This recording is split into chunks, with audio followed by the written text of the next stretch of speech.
मैं संतोष सिंह।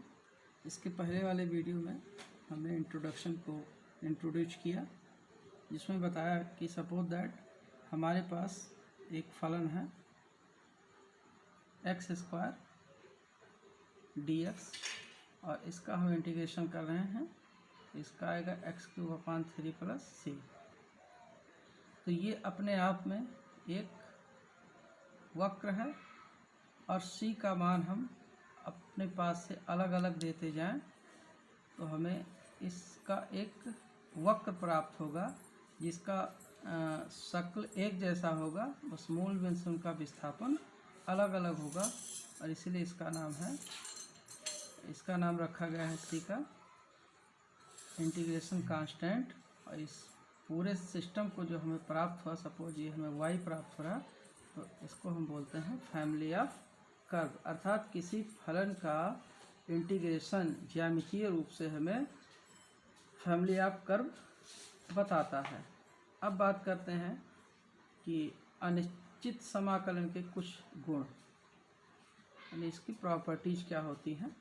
तो पहली प्रॉपर्टी हम ले रहे हैं कि हमारे पास एक फलन है f(x) dx और इसमें k से मल्टीप्लाई है। k होता है आपका गुणांक। तो इसमें जब हम इंटीग्रेशन करेंगे तो k हमारा बाहर चला आएगा और ये हो जाएगा f(x) dx। इसी प्रकार से हमारा जो दूसरा है वो है, मान लीजिए कि हमारे पास एक फलन है f(1x) ± f(2x) और ± अप टू fn(x). इसका हम इंटीग्रेशन कर रहे हैं dx। तो ऐसी दशा में ये हमने फलन ले लिया है f(1x), f(2x), fn(x) और ये एक दूसरे से प्लस माइनस से जुड़े हैं। हम इसको ऐसे लिख सकते हैं f(1x) प्लस माइनस यहाँ dx plus minus f(2x) dx integration fn of x dx। Means अलग अलग फलनों का हम इंटीग्रेशन कर सकते हैं, अर्थात कोई फलन अगर जुड़ा है धन या ऋण चिन्ह से तो उसको हम अलग अलग इंटीग्रेशन करके जोड़ सकते हैं। ये जो दो बेसिक सिद्धांत हैं। अब बात करते हैं कुछ फलनों के इंटीग्रेशन की। तो इंटीग्रेशन की अगर हम विधियों की बात करें तो ये दो तीन प्रकार से होता है। एक तो होता है आपका प्रतिस्थापन, एक विधि है। खंडशः एक विधि है। आंशिक भिन्न एक विधि है। लेकिन मेनली आपके पास दो विधियां हैं, एक प्रतिस्थापन और एक खंडशः। आंशिक भिन्न के बारे में बता रहे हैं अभी क्या है एक हिसाब से। और एक चौथा आता है रिडक्शन फार्मूला।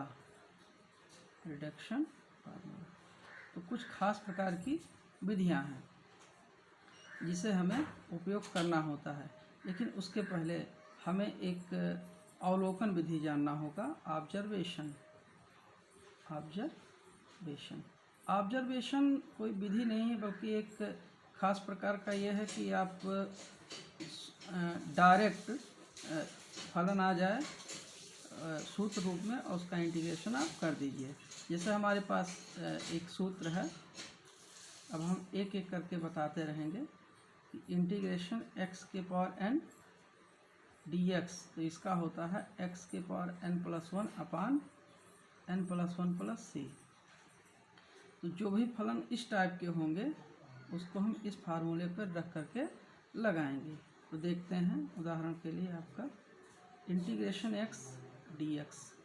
तो इसके लिए हम यहाँ x⁴1 है तो लिखेंगे 1, यहाँ शो नहीं हो रहा है, ये रूल है।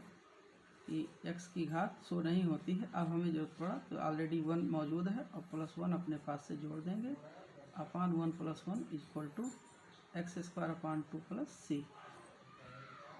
और दूसरा है मान लीजिए x³ dx, तो इसमें हम लिखेंगे 3 + 1 अपान 3 + 1 हो जाएगा x के पावर 4 अपान 4 + c। तो ये स्पेशली इसका कोई मैंने मेथड नहीं यूज किया, ना प्रतिस्थापन लगाया, ना खंडशः, ना आंशिक भिन्न, ना रिडक्शन। ये सब अलग अलग विधियां हैं, आगे डिस्कस करेंगे। अभी हमारा मेन फोकस होगा कि हम किसी फलन को देखें, ऑब्जर्व करें और ये दिमाग में लाएं कि ये किस सूत्र रूप का है और सूत्र को हम अप्लाई कर दें। तो मेरा आज का टारगेट था कि x⁴n dx equal to x⁴n + 1 upon n + 1 + c। हाँ, एक बात ध्यान रखना, n is not equal to -1। ध्यान रहे, अगर n का मान -1 हो गया तो यहाँ -1 और +1 कैंसिल होकर 0 और ये अपरिभाषित हो जाएगा। हाँ, अगर x का मान -1 है तो उसका log x होता है, आगे हम इस पर बताएंगे।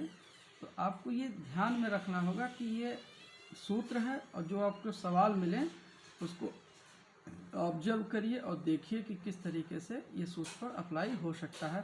सपोज एक उदाहरण हम और लेते हैं 3 नंबर का, कि हमारे पास है कि x की पावर 1/2 dx। यहाँ अभी हम पूर्ण घात ले रहे थे, 1 था 3 था, यहाँ भिन्न घात हो गई।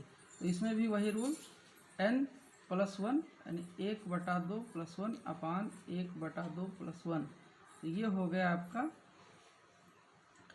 x के पावर 3/2 अपान 3/2 ये +c रहेगा, इंटीग्रेशन कांस्टेंट। तो हो गया 2/3 x के पावर 3/2 + c। तो आज का मेरा मेन फोकस इसी पर था। कल इस अगले वीडियो में इस पर हम कुछ सवाल और डालेंगे, फिर NCERT का स्टार्ट करते हैं। अभी थोड़ा ऑब्जर्वेशन मेथड पे पढ़ लीजिए जो खास करके इन 2 सिद्धांतों पर आधारित है। Thank you.